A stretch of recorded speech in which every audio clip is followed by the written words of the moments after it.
So yeah, well, it's nice to see you, Nice to and see you too. thank you so much for doing this, and I appreciate it. I do need to get your bio and an image so that we can promote it on Okay, the website and that sort of thing. So I'll follow up with you about all of that. great. But yeah, so I think just to set the tone, where are you right now? So I'm upstate New York, about 2 hours north of the city. I'm lucky to have a little house in the country up here. And yeah, it feels a little funny to not be in New York City because it's been my home for 23 years. But I'm Mhm. also, thankful to have the space and quiet and nature. And yeah, that's where I am. Yeah. Have you Yeah. been taking walks and doing the sort of necessary self-care? A little bit, it's cold here still. Oh, It's yeah, raining I've every noticed the day. weather. It's been a really, really cold April. So I haven't really been out as much. And I've also been essentially doing two jobs. So I don't really have a lot of time to walk around. But Right. in theory, I think walks will become part of my routine soon. Well, that's good. That's good. Yeah. So yeah, so I realized I forgot to introduce who I'm speaking with, but I'm speaking with Carolyn Ramo of Artadia. So, to just provide a little bit of context, Artadia was founded in 1999 by Chris Vroom, and you all recently celebrated your 20th anniversary. So congratulations Thank you. on that. Did you all do a big party and do We all the did fun a stuff? lot of things to mark the year. Mostly, frankly, it was a big year of fundraising in order to make sure that we had an operating reserve, which is coming into handy right now. So I'm Right. really thankful that we're following, this crisis has followed our anniversary year. We did a pretty large event, a party. We also did an auction with Phillips where we raised funds through the sale of artworks as part of their contemporary day sale. And then we did a series of luncheons that were a nice way to have a little bit more of an intimate conversation with artists and with supporters on that scale. Well, that's fantastic. So can you give, I mean, we've been partnering with you all now for quite some time, but can you give a little history as to how and why Artadia was founded and Sure. what the impetus behind its founding was? Sure. So Chris Vroom, who was our founder, was living in the Bay Area at the time, over 20 years ago now. And he is a real entrepreneurial spirit and mind, and was able to look at the combination of the NEA stopping their individual artist grants and also the relationships that he had with artists, and recognizing that the philanthropy that he was providing through collecting just wasn't enough. And artists needed both more financial support, but also a larger recognition within the community as to their importance and the value of artists, both in a city and nationally. So it started out in San Francisco, as I said, and then has expanded across the country. And we now have specific program cities where we offer annual grants to artists. We give unrestricted funds through a very intricate and well thought out process, and those tenets have not changed since day one. There are tons of things that have ebbed and flowed, including just how else we support artists beyond the grants. But the tenets of the Artadia Awards themselves have remained the same, which is that we have an open call within a city. We encourage and include dialogue in our process through the jurors being curators from all over the world. And we provide unrestricted funds, as I said, which is, I think, the best way to give funding to artists and to anyone. It allows them both to have the freedom to use the funds for however they need, but also this real sense of validation. Your practice is important and matters to your community, and then also to give a real platform for exposure beyond that. And then we continue to stay in touch with the artists and provide programs like the one that we work on together, that respond to artists' needs beyond the financial and beyond that initial gift.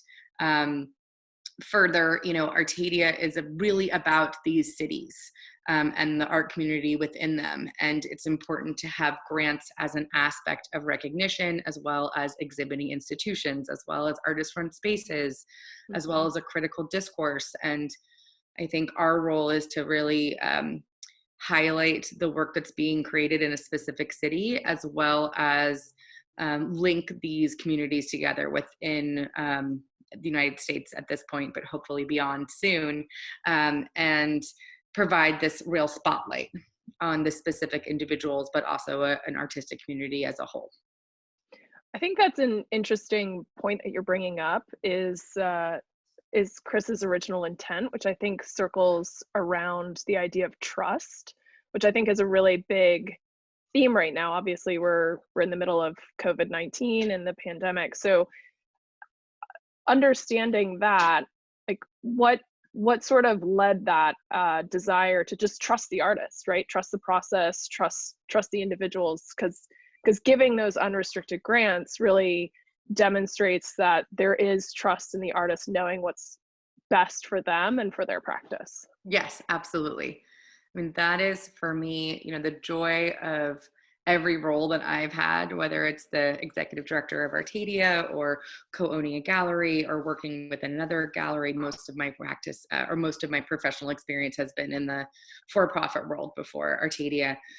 It's always been about trust in artists. I mean, they are, they don't need us to tell them what to do. It should be the other way around. So even just the way that we've adapted our programs, and the way that we think about their needs first. So on that note, I can tell you a little bit about what we've been doing right now is certainly trying to have uninterrupted support of artists through the Artadia award system. But then also we worked with 6 other organizations. We're all national grant makers. We all support individual artists. We came together really quickly about 2 weeks after the world shut down, and we've been in quarantine, and asked each other, how do we give grants as soon as possible and as much money as we can in terms of a need-based system. So Artadia awards are predominantly about merits. And so this is a whole different conversation. This is thinking about what artists need in order to just have sort of a human experience. And then also it's become a whole new level of support, thinking about how do we advocate for artists in the funding community now and going forward. Because certainly I think the funding will become harder and harder to get. So we want to just make sure that the art community and the artist community is in front of all of these stakeholders. Especially, yeah, go ahead. I was going to say, so we've established something called artistrelief.org. It's a website where artists can apply for funding. We are giving right now 100 grants a week, $5,000 grants.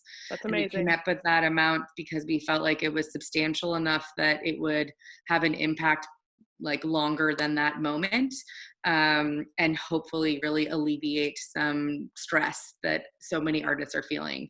It's been humbling because we've received over 56,000 applications in the first month. Oh my gosh. And we are very proud of the work that we're doing together, and working as a coalition has been fantastic. However, the need is profound. So it has become like a much bigger conversation about how can we raise more money. We're so thankful for the initial funders and the funders that continue to support Artist Relief. But we're also trying to find other resources. We've created a list of resources on our website for artists to take advantage of.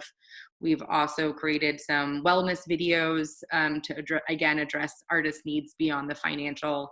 And we're just, again, working now on the advocacy element of this ongoing partnership. I think, in thinking about that, what, the desire for Artist Relief, you're also seeing that artists are doing so much for free right now too. That there's this just this need to share and to be in community, whether it's people doing Facebook Live music performances or Facebook Live Instagram posts or teaching. So I think you're doing a really great job in thinking about how to support funding after the fact, because so many people are turning to arts and culture as a way of comprehending this compounding grief that we're all experiencing through this COVID-19. So what do you think that looks like? Because there's interest in people revitalizing a WPA type project, or thinking about ways to support artist funding, like besides these grants and these opportunities. We're steering a little bit away from, we have a prompt questionnaire, but at the same time, like this is our reality, is how do we underwrite these people who ultimately facilitate our comprehension and understanding through compassion and empathy and art itself. Absolutely. I mean, I think certainly everyone is feeling, and there's been so many memes and conversations about like, what does your life feel like without art? Like we wouldn't have shows to watch or books to read or, things to look at, or, just excellent crafts, or the things in your home that matters to you. How much do they relate to art? And the things that we're missing the most, it's probably art and food.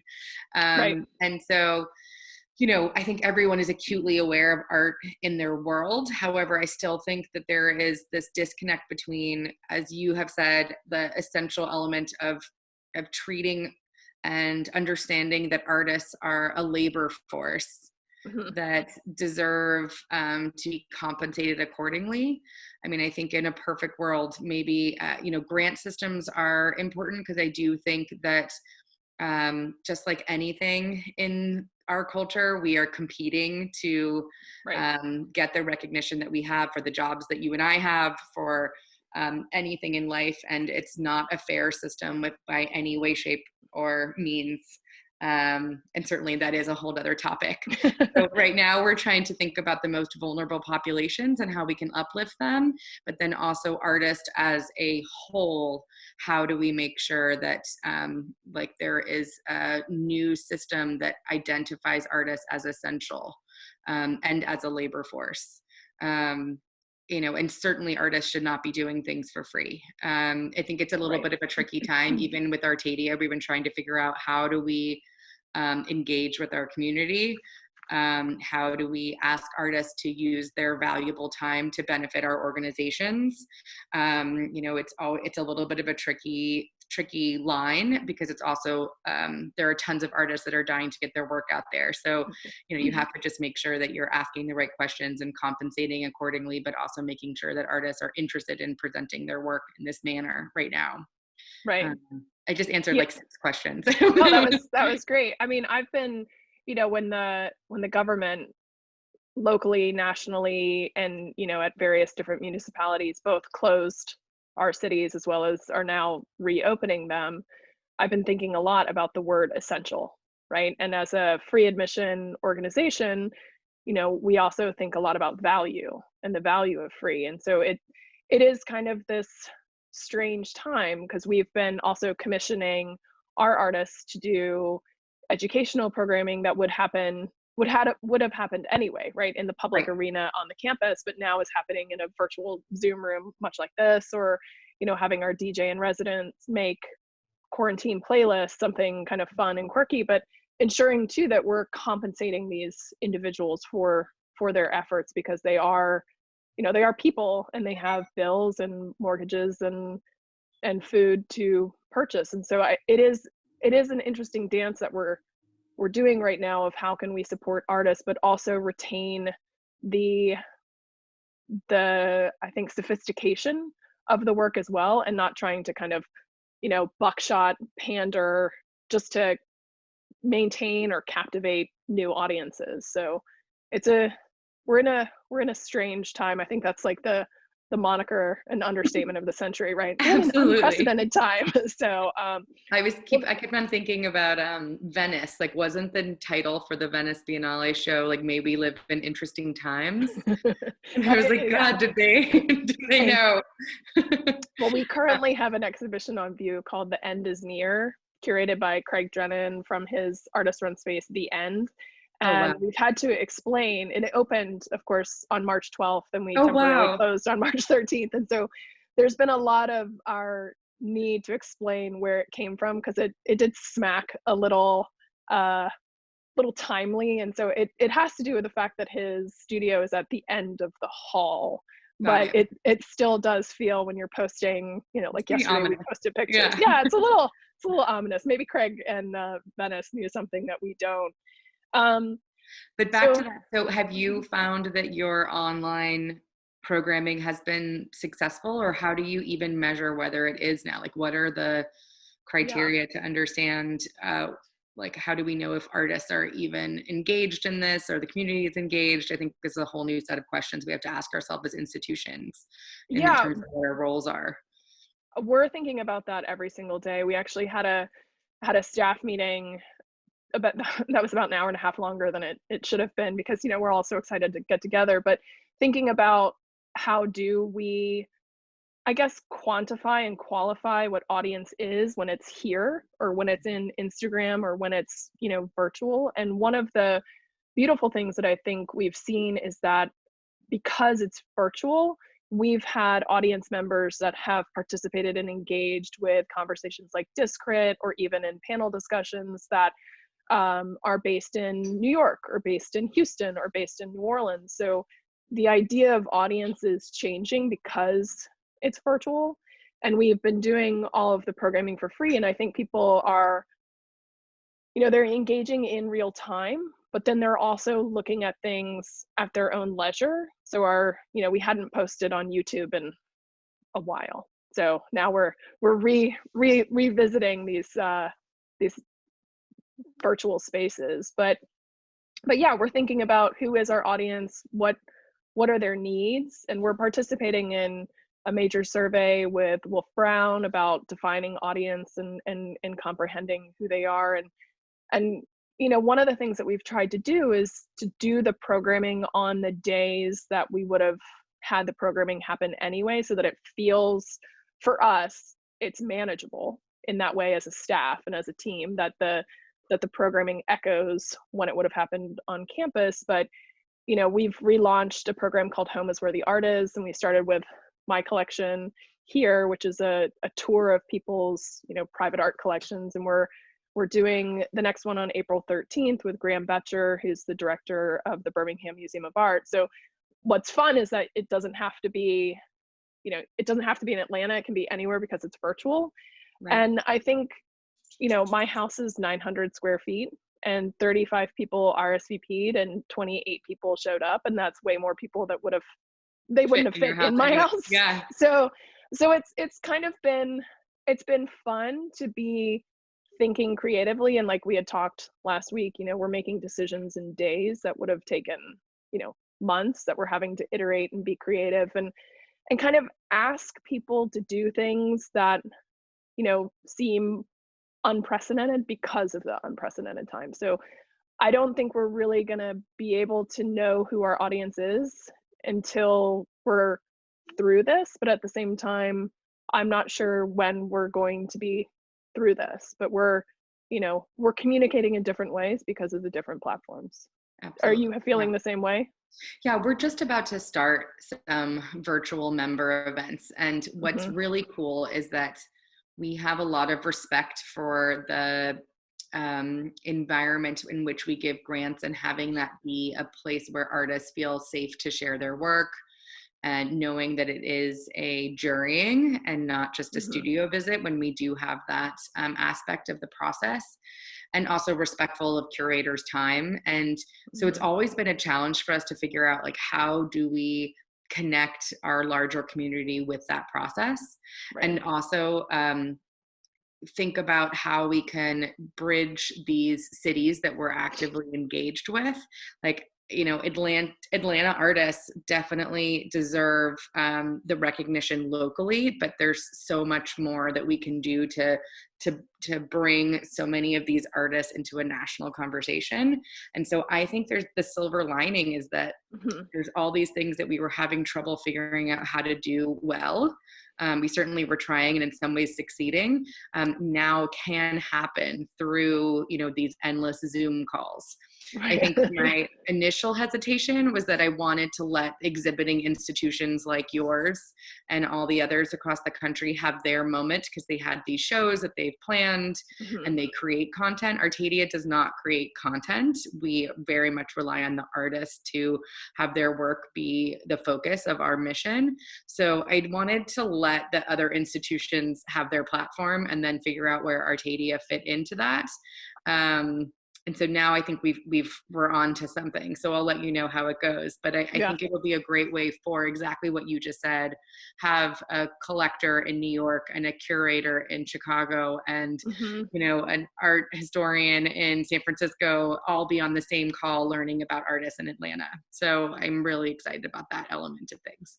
I think that's really exciting because I know that there is this interest now to think hyper locally and to support the family that has supported us. And so I think there's an opportunity there to think about not exporting, that's not really the right word, but making sure that we're not only nurturing what's here, but ensuring that others see and experience what's here in their own communities. I mean, we talk about that a lot, about ensuring that we bring the outside in to impact the work being done by the local, but also push the local out so that it can impact those communities too, because they're all doing such exceptional work that those dialogues are important. You have to do both, and you guys do an exceptional job of that balance. Thank I you. think. And I've been thinking a lot because I'm very close to as I said, the gallery community and thinking a lot about art sales and making sure that the galleries also will exist after all of this. Right. And of course, nothing is going to look the same. Our art institutions, the grant making, exhibiting institutions, everything is going to look different after this. But everyone is very keen to see what will happen to art fairs, because there has been a huge rise of art fairs in the past, decade. And it seems to be very normal for some of the big dealers to do like even 2 or 3 art fairs a month, which is crazy. And expensive. And that is where I think local is going to be really key. Not only are people hesitant to get on planes now, I think there's going to be this relationship with what's happening in your community, and you'll be able to see like firsthand how the absence of galleries and the absence of artists and the absence of your favorite restaurants or what have you, especially in New York City, which has been hit so hard with all of this, we're going to feel that so much so. So I think there will be this, I hope, like additional commitment to helping those creatives that are within your community. I mean, I very much hope that is the byproduct of this. I mean, that's definitely what we're thinking, and we've had to, postpone shows and rearrange schedules, and because of shipping constraints and getting art, that it's going to be a fundamentally different space. But I think the weird, beautiful reckoning of it is that we're all in it together. So, everyone is existing in this space of adaptability and flexibility, and hopefully we can build together. So kind of focusing in on the notion of the local, right? And you said Artadia was founded in San Francisco. How did Artadia identify cities such as Atlanta to become a space? So that's a great question. So we were originally in cities that were not New York and LA, as this idea that there were cities that needed, who had these incredible art scenes and needed more recognition. We are certainly interested, as I said, in being part of a thriving art community, as opposed to building one up that maybe doesn't have an infrastructure. So it's important that cities have, for instance, art schools, teaching opportunities for artists, opportunities for, again, like critical discourse, whether that means there's some grassroots organizations and publications, but also small and large museums like we see in Atlanta. And then, of course, because Artadia is funded locally, there needs to be that element too. And that's essential. So we have board members from each of our cities that represent their community on the board of directors. We also have a bevy of individuals and foundations and corporations that support our work, that allow us to fulfill the mission. And it is a true partnership. Like, we're working together to make sure that artists and their community are funded. So all of those things have to be there in order for us to be in a city. Atlanta is to me, one of the most incredible personal discoveries. I grew up in Los Angeles and I've lived in New York for 23 years. And I wrote about this a few years ago, but beyond the joy of giving support to artists and how meaningful that feels, and elevating artists that, again, are maybe out of the conversation as to part of a quote unquote conversation about art, although I think is that learning that there are so many different conversations and there's so many different ways to be a successful artist, and so many incredible communities where artists can thrive. And Atlanta has really showed me that, that there is, again, not everybody just wants to be showing with Gagosian and live, you don't have to live in New York in order to be a successful artist. And Atlanta is just, I don't know, it's such a cool city. So I hope that everybody gets to explore it. I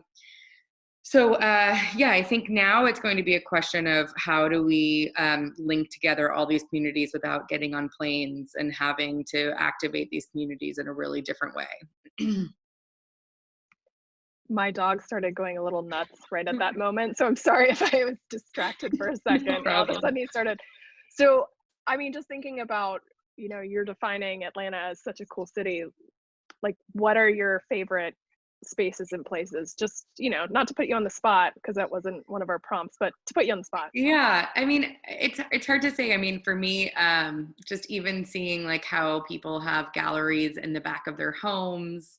Susan Bridges is on the Artadia board, so I'm a little biased, but something like White Space, which feels like the most incredible magic land, and you can't believe it, this is someone's gallery space. And just seeing, again, like the domestic settings and the unusual settings, something like the goat farm that like only in Atlanta would that exist. And I know that that's gone through all these different carnations, even just as long as I've known about it. And just seeing how, there's a nice bridge between performance, the performing and visual arts communities, I think is really incredible in Atlanta, and certainly photography as well. There's so many incredible spaces that focus on photography. Also food. Yeah. I thought, the space that the show, and I believe it was just called The Project, right? That happened in the fall. With Scott Ingram. Mm-hmm. Yeah, that was, to me, one of those things that was just about like heart, and really people just having this like steadfast excitement about the scene and the artists within it. And wanting to create this incredible showcase, and having a combination of generous patrons as well as artists that were just very, very excited to be a part of something. And I was lucky to be there the couple days leading up to it and watching them install, and everyone just really proud of having their work, commingled and alongside their friends and peers. And I feel like, again, that was like an only in Atlanta kind of situation. Yeah, I thought that was really beautiful, and that's one of the things that I love too. That the notion of, if you can build it, that you can just kind of make it happen, and that's something that's really, really magical. And I'm an Atlanta native, and it is like you're discovering or going down the rabbit hole when you're walking up Susan Bridges's driveway and you're coming across her gallery, and and it's funny because Atlanta is such a big city, but also such a small town, that the people, the architectural firm that built out the gallery for White Space is the architectural firm that redid our building. Like, it's all very much so in the family, and so we're all kind of in it together. So I like that. Yeah, so it's great. I'm hopeful too that that we're all able to come through this. I keep saying that we come through it with grace, dignity, and money in the bank. So because that's are that's you our guys reality. reopened? No, we are not reopened. No. So We've decided to remain temporarily closed, at least through the month of May. So we're evaluating what scenario planning looks like. It's quite a big endeavor to reopen a building, and we've been having conversations with our executive committee and the committee of the board to talk about what are personal protection equipments, how are people going to enter and navigate the space, how do you do timed entries. I mean, I've been a part of a conversation weekly with the Southeast Art Museum directors, all trying to figure out, particularly because so many governors are reopening their states in the South, how to Right. navigate Georgia this space. is really taking the lead, and I think we're all Yes. going to be watching Georgia in the Yes. next few hours, minutes, days, weeks. Minutes. And so that's a very strange position to be in, you know? It is. I mean, the shelter in place order technically expired last night, but it's just, for us, making sure that our community and our health and safety of our patrons and visitors, that is key for us. And so we're not going to make any decisions that would jeopardize our community. So we did have to close our campus, and so the studio arts program actually did have to close in March because we couldn't, the shelter in place order existed for the city of Atlanta and for the state. So we are working to reopen that so that the artists can get back to their studios. And I've called every single artist this week to talk to them and just to check in and say hi and talk about programming. And it's a lot to reopen a building. I mean, I've been texting and emailing with our cleaning company and, our vinyl signage people about how to kind of think about the visitor experience from the moment they look at the website and where to park and what our hours are to how they physically open a door. So right, there's stay a whole tuned. element of liability, right? Right. So yeah, I've been reading a lot of different things, but we hope, we've extended our shows and we're rethinking what our schedule looks like. And it's, at the end of the day, we know what our mission and vision is, and that's to, engage the public in the best contemporary art and programming that we possibly can. And so that's the goal, is to get everybody back and as a community, but at the same time, with social distancing measures, our architectural firm that did Susan Space, revisited all of our numbers of like how many people can be at the shop at any given time and in the lecture hall. And so it's surprising when you read some museums aren't going to open until the fall and others are cautiously reopening. We have, going back to the notion of trust, our patrons trust us to do good work and to keep them safe. And that's, at the end of the day, that's what's most important. So just kind of like moving on, right? And maybe thinking about a non-COVID-19 world, which I don't think we're ever gonna No, we are definitely in a not. COVID-19 world. We've been thinking about like how to budget through 2024 right. And like what does that look like, and that is how long we think the impact will have on our financial stakes. Yeah, we're doing kind of like strange scenario planning of a 30, 60, 90 day, and then FY 21, 22, 23, and 24, because in FY 23 is our 50th anniversary. So that's just a few years from now. So really soon. Yeah. What are your plans for that, or too soon to know? No, I mean, we're kind of building towards it slowly. The Studio Artist Program retrospective exhibition that's forthcoming is kind of the first look by curators at evaluating what our legacy has been to the community and to the artists. And so we're in the process of defining what exhibitions. It's also an Atlanta Biennial year, and it will be an Atlanta Biennial year then. So just kind of building towards making sure that what we're doing is really thoughtful and exciting and looks all the way back to our founding of 1973. So we're, it's funny that this has forced our hand in a way that we're doing digital programming and digital kind of like podcast interviews like this, and that we're, laying the groundwork for what our 50th anniversary looks like. So right. it's a ways away, but it'll be here tomorrow. I mean, I think the challenging part of our jobs and everyone's jobs right now is that we're so forced to be in the present and have slowed down and not be traveling and not be engaging in the way that we were, carrying on the way that we were. Right.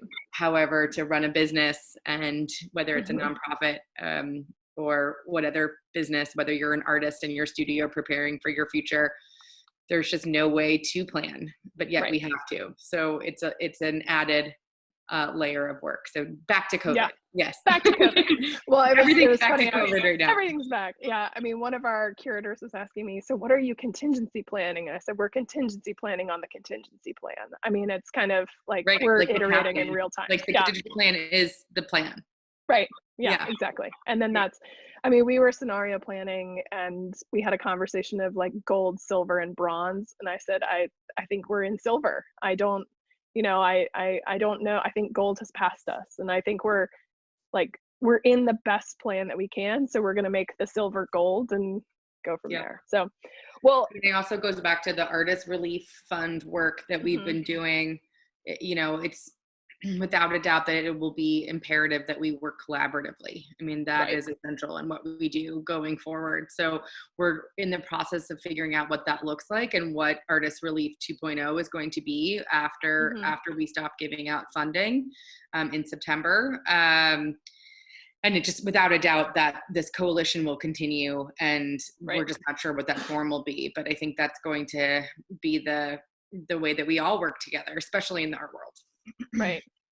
So thinking about, moving through this towards a new, I think a new normal doesn't really exist anymore. So what are you excited about? What excites you about the future, despite kind of the looming and difficult times? I mean, I think it's what we've frankly already touched on, the local aspect, people not necessarily getting on a plane every week to go to another art fair, and instead thinking about the artists that are within their community is exciting to me, genuinely.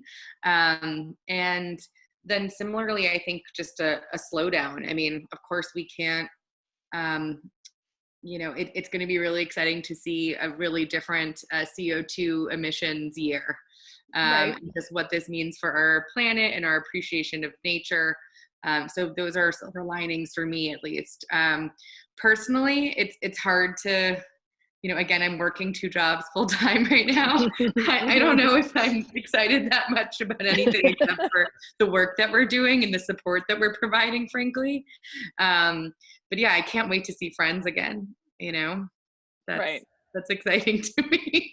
Have you been doing the house party kind of app and Zoom? I just did it for the first time last night. Okay. It was really fun. We did some house party games, and it was very much needed. But for me, I've never, I'm not a big TV watcher at all. Yeah. And so I've been watching The Wire for the first time. And I think I'm watching Mad Men. Fun.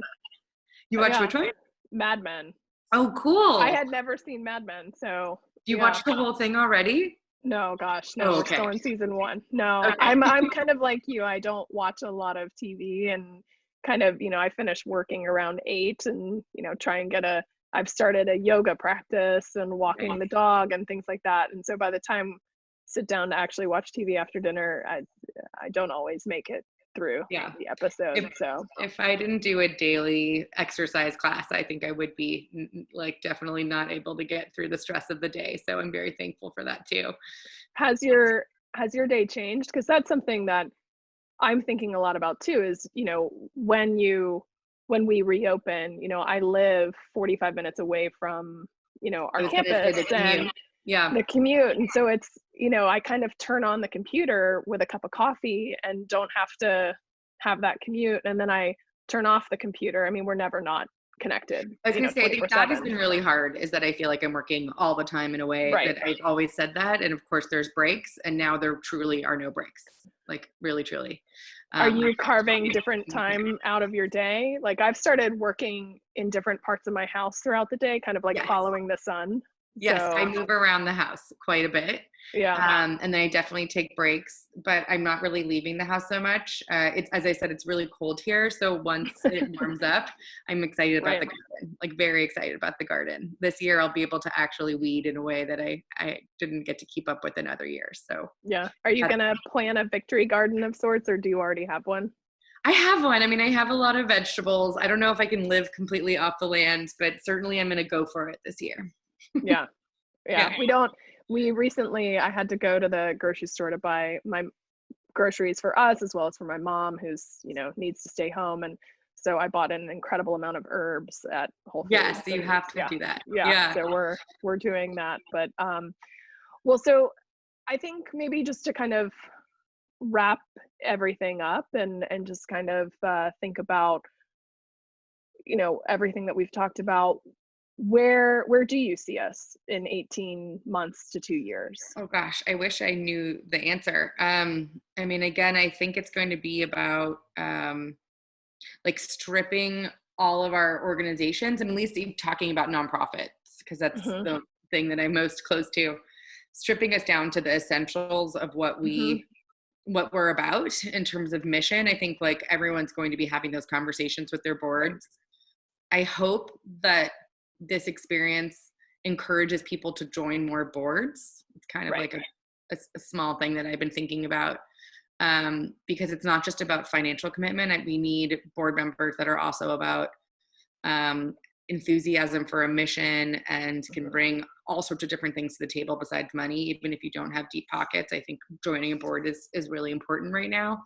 Mhm. Um, but I think in a little while, I mean, I definitely think there's going to be more collaboration, as I said before. I think Mhm. that also the funding landscape is going to look entirely different. So we're going to need to advocate for the support of the arts in a really Mhm. different way. So a lot of Mhm. us will be more focused on advocacy in a way that we maybe hadn't in prior years.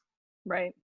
I agree. I mean, our board has been just so important for us to navigate this space. I've been very fortunate that one of my board members works for a company that has a huge venue, and so just having their ear of reopening a space that supports thousands upon thousands of visitors in 1 minute, versus us thinking about that is really important. And I think there is going to be this desire to support, you know civic engagement, to be more active. And I I mean, hope it's a so. political year too, so I mean, there's, Right.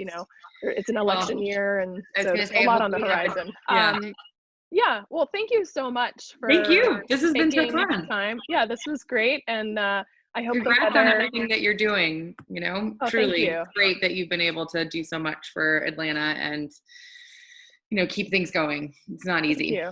Thank you. I mean, we're hopeful that, the next 6 months, next 18 months to 2 years, we can do more collaborative work. We're very fortunate in that we have, we have a campus and we have a space, and a lot of arts organizations are itinerant. And Right. so it's, for us, we've partnered with Glow ATL, we've partnered with Flux and Art Papers and Burnaway and Discrit. And so, it just makes sense for those sorts of partnerships and collaborations to not only, be maintained, but also to increase. And I see our needs, kind of in terms of funding as well as in terms of the community's needs, um, being quickly responded to. Like, we have to be really, really smart and strategic, but we also have to be nimble and be responsive. And so, I'm hopeful that we can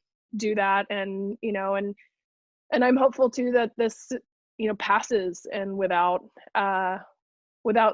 too much more stress and strain on the people too. I mean, Absolutely. this is a huge grieving, um, tough space, and I know it's going to fundamentally change art and change, shows that we were supposed to be having. The show that we were supposed to have is not going to be the same Right. when we have it again, because we will have lived through this time, and the Right. artist is going to help us understand our space in place. So thank you so much. Have fun in the Thank garden when you. it stops Thanks. raining and it warms Yeah, it's up. pouring right now. So sorry if Oh there's gosh. been loud No, no, noise. no. I haven't heard it at all. Okay, cool. So, well, thank you, and we'll be in touch, and if we We'll be can in help touch in any soon. way, we'll see you soon. See you soon. Thank All you right. so much. Thanks, Carolyn. Bye. Bye.